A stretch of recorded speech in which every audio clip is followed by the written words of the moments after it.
and he was called out in emergency because the electricity was on and off. It was during the miners' strike, and he, and unusually, his boss went with him. In actual fact, on the Saturday the job had been completed, but his boss had insisted on coming in on the Sunday for him to go through the whole process again. And he was working, I don't know what, repairing it, and he was standing on a steel door, trap door, I think. So he was handed these keys, and I don't know exactly how it happened or what went wrong, but he inserted these keys into this, I think it was like a turbine or a spout or something. And as I understand it, the labourer handed him the wrong brass key, and it caused an explosion, and he was electrocuted, caught fire with all this black oil coming out, and until then I hadn't realised that oil and electric was, part and parcel of it. I can't really recall exactly what they called this bit of equipment, but the next thing, apparently there was a massive explosion and all this boiling oil came out of this spout and caught my husband. He was in flames, and it knocked his boss down into what they called a gantry. And he literally was on fire, and he was conscious all that time.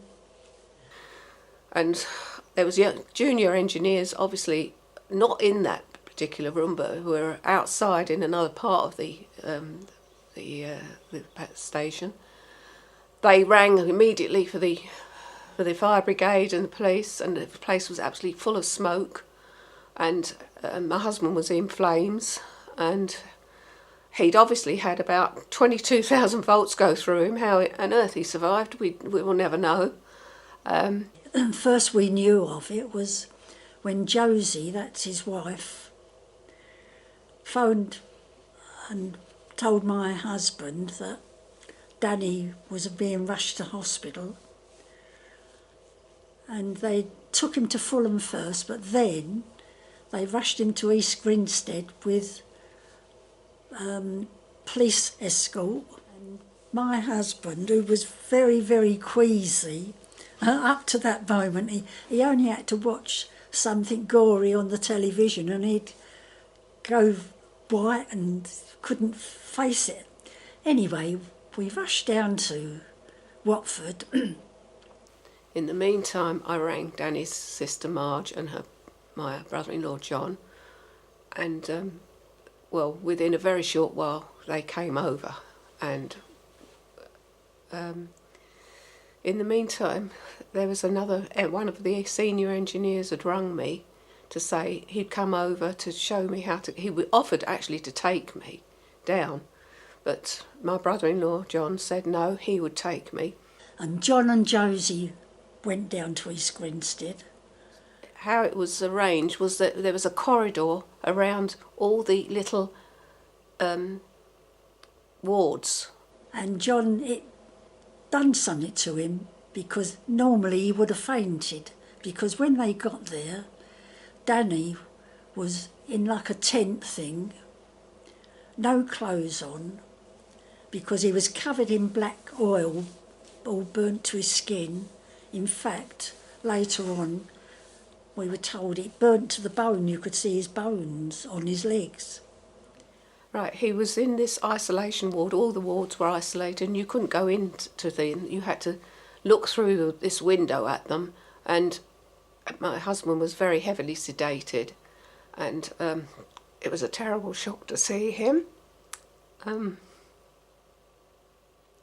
My brother-in-law, who won't mind me saying, he was a bit squeamish about things, and he was really upset to see him. I mean, he just had a little modesty cloth across his body, but his left leg was absolutely massive, and his head, he looked as if he'd had tar tipped over him. His hair had all gone, tops of his ears had all gone. And he was, as I say, he was heavily sedated. So there was nothing we could do, really. So we went back to the reception area, and the head sister spoke to us, and she said that he's extremely ill. He's had 33.5% of his body burnt. And I've never known a man have to suffer so many years. It was unnatural, because he had operation after operation after operation, and yet he still kept a decent humour, didn't he? He did. I mean, at one time when they sewed his legs together to try and get skin to graft, it didn't work. And after years and years, they took a lump, and I mean a lump, off of his back with muscle and stretched it like a sheet over his leg. And he'd had loads of skin grafts prior to this, of course. They used to take skin off his tops of his thighs, and even till many years later, you could still see the area where they removed the skin. He'd had a lot of skin grafts on his head, but basically the worst part of it that was burnt was his left leg.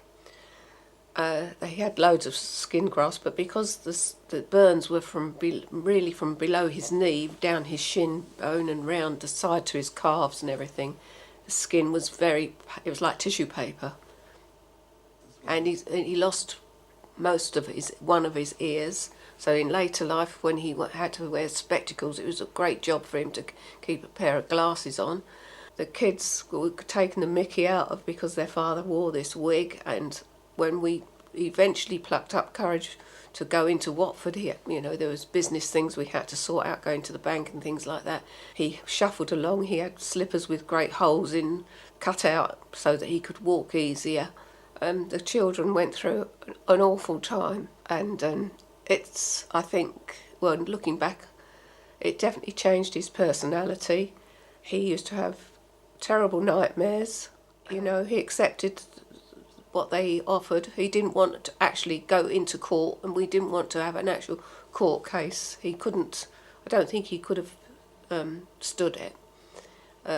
And so him and his boss settled for what they gave him. And of course, over the years, things were never the same again.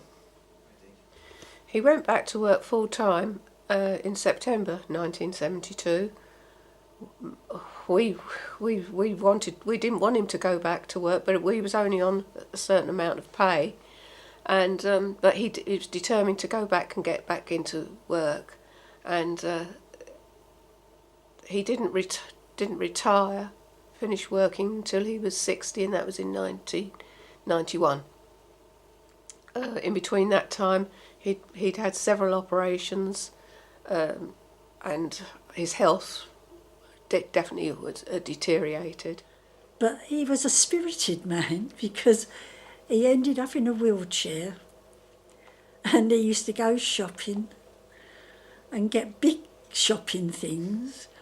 And at one time, he got, I don't know if it was planks of wood or hardboard or what, but he had this sticking out front and back, and somehow balanced it and got it home doing it. He was unique, he really was.